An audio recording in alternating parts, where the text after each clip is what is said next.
Em nome do Pai, do Filho e do Espírito Santo. Amém. Jesus, Maria e José, que estejamos sempre com vocês três.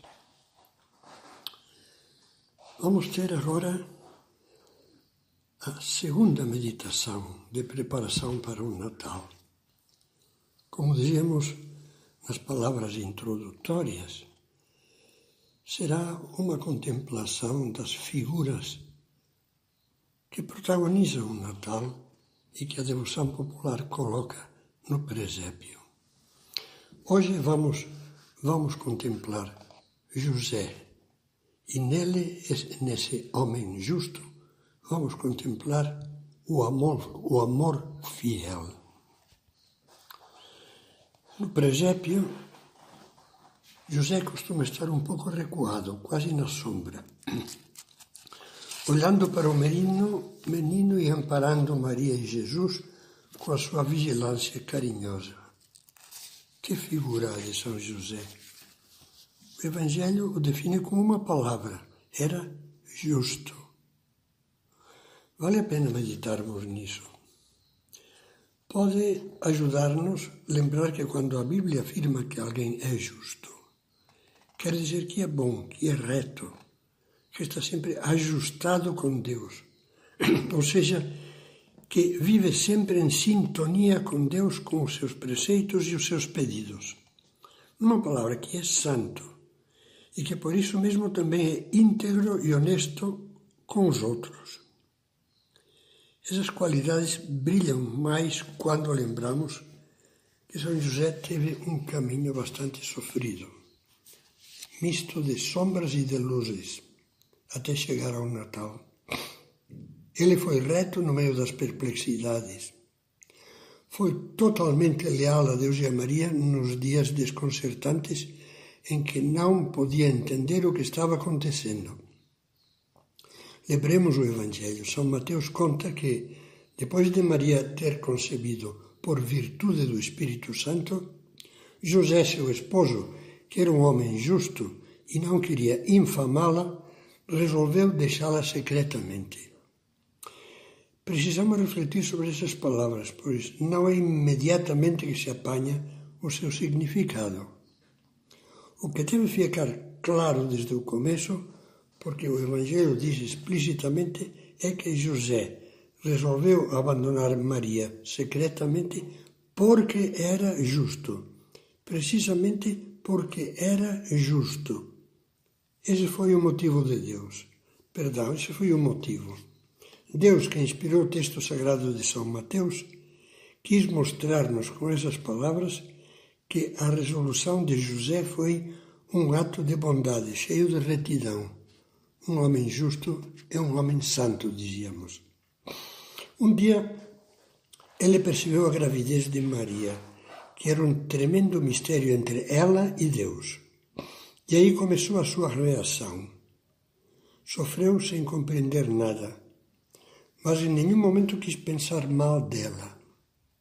Nem por um segundo admitiu a possibilidade de que nela houvesse a menor sombra de pecado ou de traição, ainda que esse mistério tão incompreensível lhe causasse profunda dor. Não é qualquer um que é capaz de fazer isso. É preciso ter um coração muito grande e agarrar-se a Deus com força. Ele amava Maria, ele a conhecia. Ele percebia a pureza dos seus olhos, dos gestos, da alma dela. Mas pensando nela, sentia-se envolto num mistério que o ultrapassava. E Deus permitiu que sofresse. Talvez para que nós víssemos o que é ser justo, o que é ser bom. Porque não querendo pensar mal, a primeira coisa que lhe veio à cabeça foi proteger Maria, não a acusar. Nem pensou em se proteger ou defender a si mesmo. Para não a difamar, preferiu ficar pessoalmente mal, passar, se assim o quisessem pensar os outros, por um irresponsável, um covarde, que deixa a noiva grávida e não quer assumir. Dessa maneira, ela ficava inocentada. Preferia sujar a sua própria imagem antes que profanar aquele amor santo que o próprio Deus tinha feito nascer entre ele e Maria. Ser reto é isso. Fazer o que a consciência indica como o caminho certo, o mais justo aos olhos de Deus. Ainda que esse bom caminho nos traga renúncias e prejudique os nossos interesses.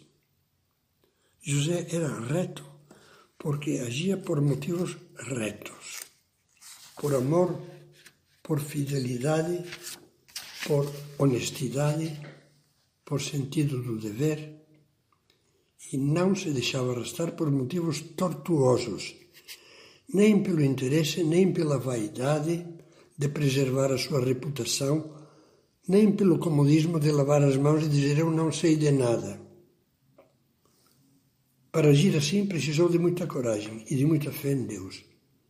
Aquilo era saltar no escuro.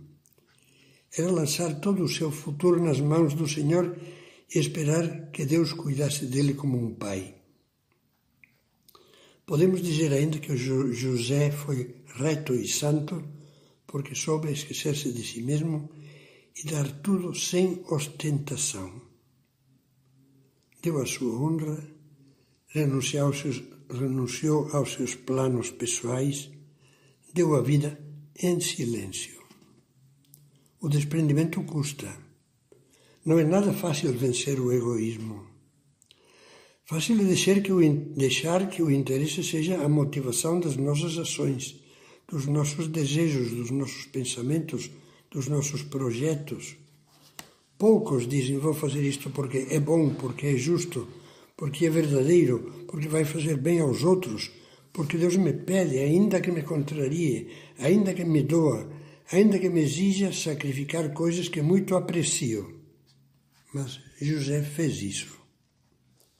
Quantos casais não rezariam mais e lutariam melhor para superar desavenças se pensassem assim? Em vez de dizer que estão saturados, que não aguentam mais, ou que chegou a hora de cada um viver a sua própria vida, ou de aproveitar a vida enquanto é tempo. José não quis aproveitar nada. Só quis ser fiel a Deus e à sua esposa Maria. Ele soube amar. Por isso, Deus amou-o com predileção. Passados os primeiros momentos de angústia, o Senhor tranquilizou. Enquanto assim pensava, diz o Evangelho, eis que um anjo do Senhor lhe apareceu em sonhos e lhe disse: José, filho de Davi, não temas receber Maria tua esposa, pois o que nela foi concebida é obra do Espírito Santo. Ela dará à luz um filho e tu lhe porás o nome de Jesus, porque ele salvará o seu povo dos seus pecados. Que alegria deve ter inundado a alma de José receber essa mensagem. Com que carinho, com que admiração, com que veneração olharia a partir daquele momento para Maria, a Mãe de Deus e sua esposa castíssima.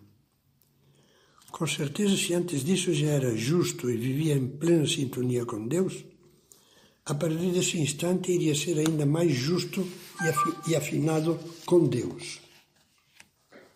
É importante perceber que quando lemos com calma o Evangelho, concretamente os 2 primeiros capítulos do Evangelho de São Mateus, logo chama a atenção que a vida de José se pode escrever com as mesmas palavras com que Deus lhe vai manifestando a sua vontade. Recebe as indicações de Deus com o coração aberto e não perde um minuto hesitando, negaceando.